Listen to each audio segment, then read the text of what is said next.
Hello. I discovered my wife's affair with my best friend when our daughter's genetic disorder test revealed she couldn't possibly be mine. But what happened next at the family intervention turned into absolute chaos. The genetic counselor's face told me everything before she even opened the mouth. She kept glancing between Emma, my wife, and me with this uncomfortable expression while explaining our 4-year-old daughter Katie's test results. The disorder we were testing for required both parents to carry a specific genetic marker. I had it, but according to these results, Katie's DNA showed no possibility of me being her biological father. There must be some mistake, Emma stammered, her face draining of color. Can we do the test again? The counselor started explaining something about accuracy rates, but I couldn't hear her over the rushing sound in my ears. Memories started flooding back. All those late nights Emma spent working with Mike, my best friend since college. The way they'd exchanged looks at family gatherings. How Katie had Mike's exact dimples when she smiled. I walked out of the office without a word, ignoring Emma's pleas to wait and talk. The next few days passed in a blur as I moved into a hotel and ignored dozens of calls and messages. Not just from Emma, but from our entire social circle. Apparently, she'd spun some story about me having a mental breakdown and abandoning the family. It was my sister Ashley who finally cornered me at work, practically dragging me to lunch. Everyone's worried sick about you, she said. Emma's beside herself. Mike and Sarah have organized an intervention at their house tonight.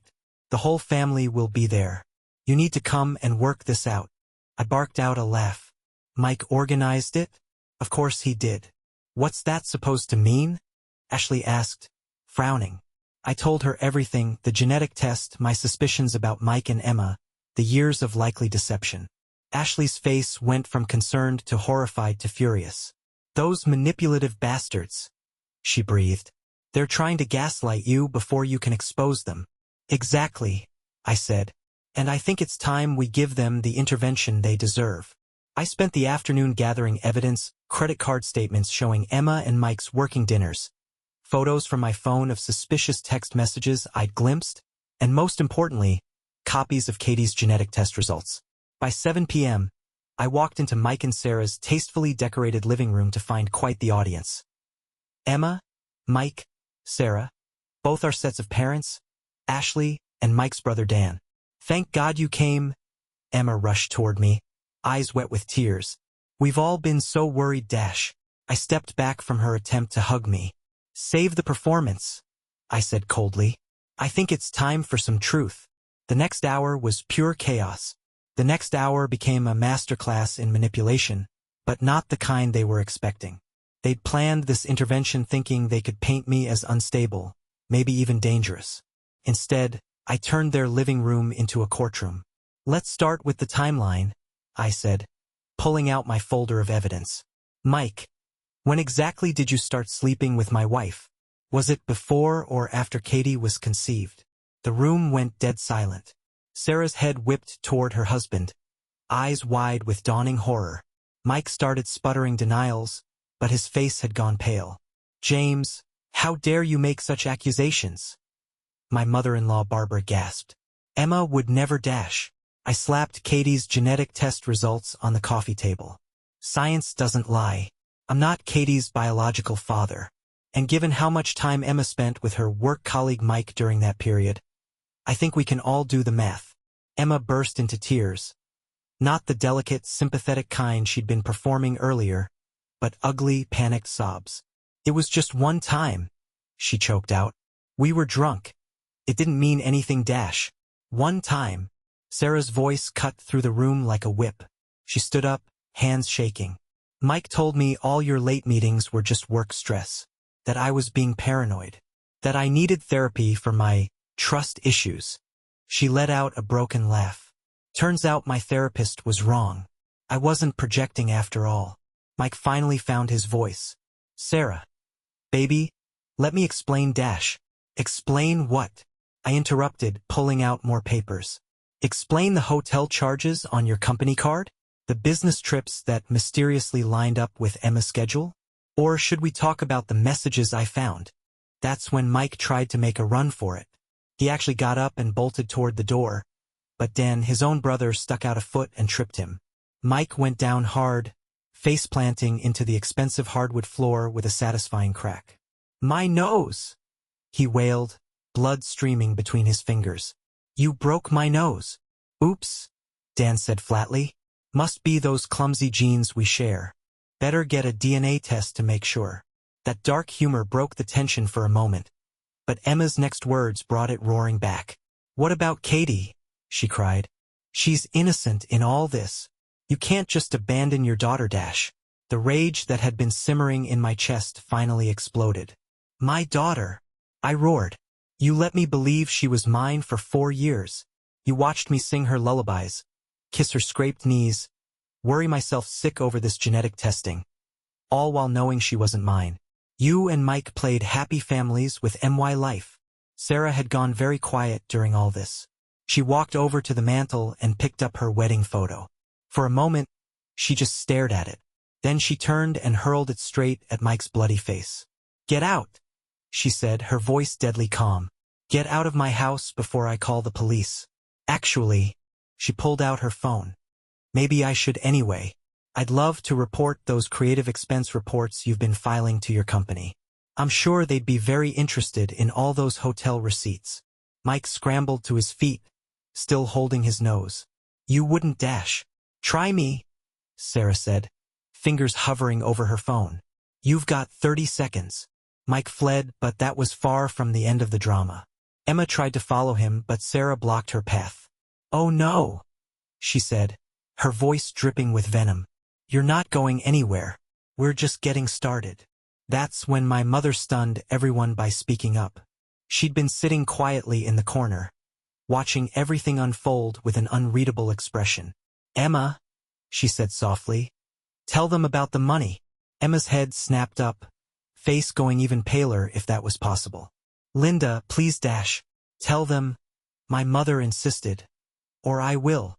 I looked between them, a new kind of dread forming in my pit of my stomach. "What money?" My mother took a deep breath. 2 weeks ago, Emma came to me asking for $50,000. She said it was for Katie's medical treatments, that your insurance wouldn't cover everything.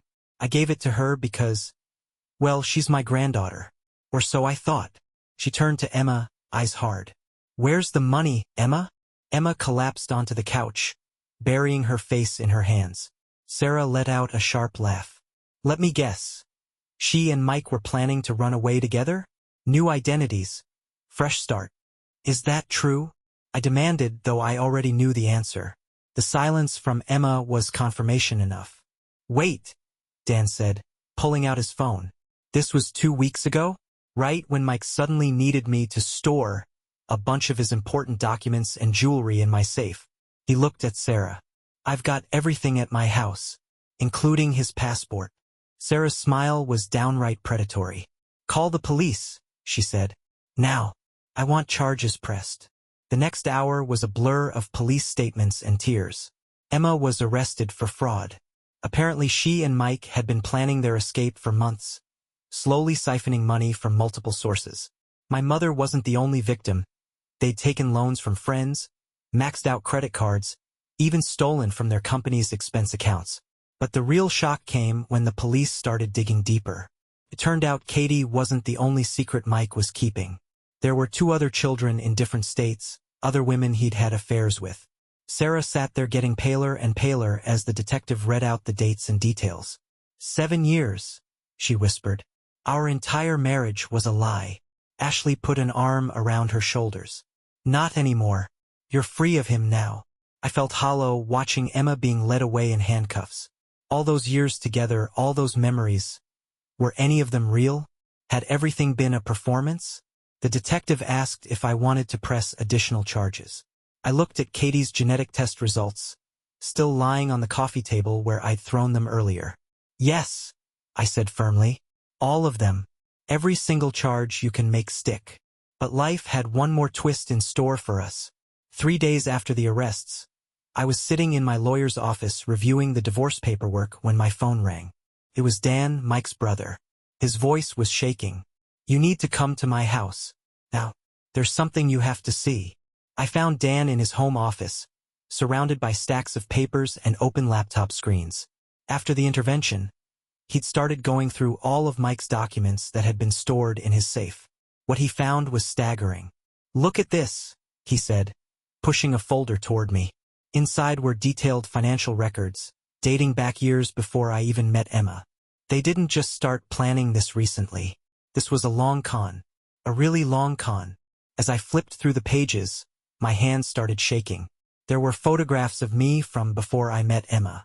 Bank statements showing my accounts had been monitored. Even psychological profiles. "They targeted you," Dan said quietly. "Mike and Emma. They were working together long before you met her. They picked you because of your family money, your trust fund, your position at the company. Everything, your chance meeting at that charity event, how she seemed to like all the same things you did, it was all orchestrated." I felt sick. "But why? My trust fund isn't that large. The company dash. It wasn't just about money," Dan interrupted. "Look at this." He turned his laptop around, showing me emails between Mike and Emma dating back to their college days. They were part of a larger network, people who made their living by targeting wealthy individuals, setting up elaborate cons that could take years to pay off. "Katie," I couldn't even finish the sentence, "was part of the plan," Dan confirmed grimly. "They needed a way to ensure long-term access to your family's money. A child would do that even after a divorce. But they got greedy. When they heard about your mother's secret inheritance coming through, the inheritance. My grandmother had left my mother a significant fortune in her will, but it was tied up in overseas investments. It would all be liquidated next month, which explained their sudden rush to get money from my mother and run."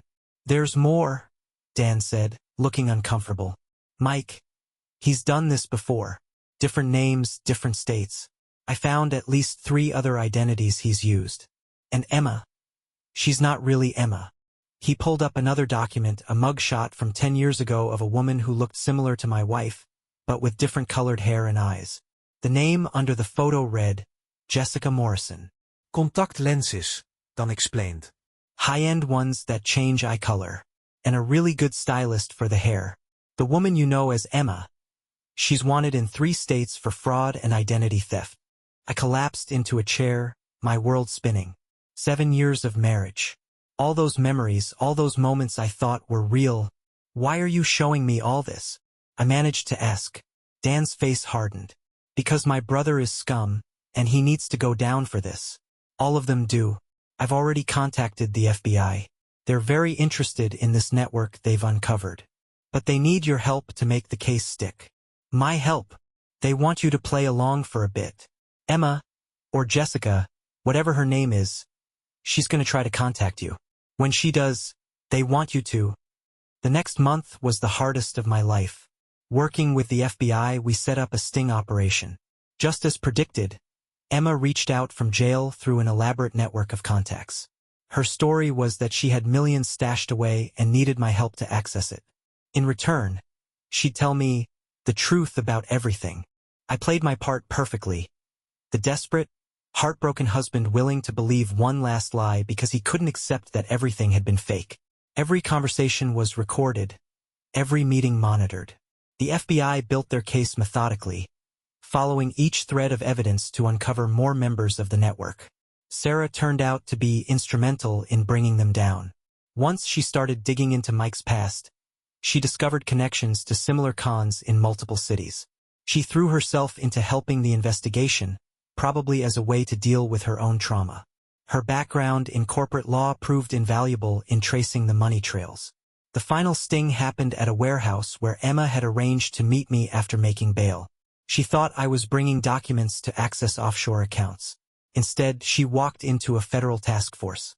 The look on her face when the lights came up and she saw me standing with the FBI agents. I'll never forget it. For the first time, the mask completely dropped, and I saw the cold, calculating person she really was. "You really were the perfect mark," she said, smirking even as they put her in handcuffs. "So desperate to be loved that you never questioned anything. Do you want to know the truth about Katie? She's not even mine biologically. We bought her from a surrogate mother in Ukraine. That was the last thing she ever said to me." The case broke wide open after that. 37 arrests across 12 states. Mike was caught trying to cross the Canadian border with fake papers. The FBI found over $12 million in stolen assets, multiple fake identities, and evidence of cons going back 15 years. Katie, that was the hardest part. Finding her real birth mother took months of international investigation. She's with her real family now, back in Ukraine. Sometimes I get photos and updates. She's happy, loved, growing up speaking a language I don't understand. Some nights I still wake up reaching for her, before remembering that the daughter I loved never really existed. Sarah and I grew closer through all of this, supporting each other through the trials and the media circus that followed. We both had to rebuild our lives from scratch, learning to trust again after such monumental betrayal.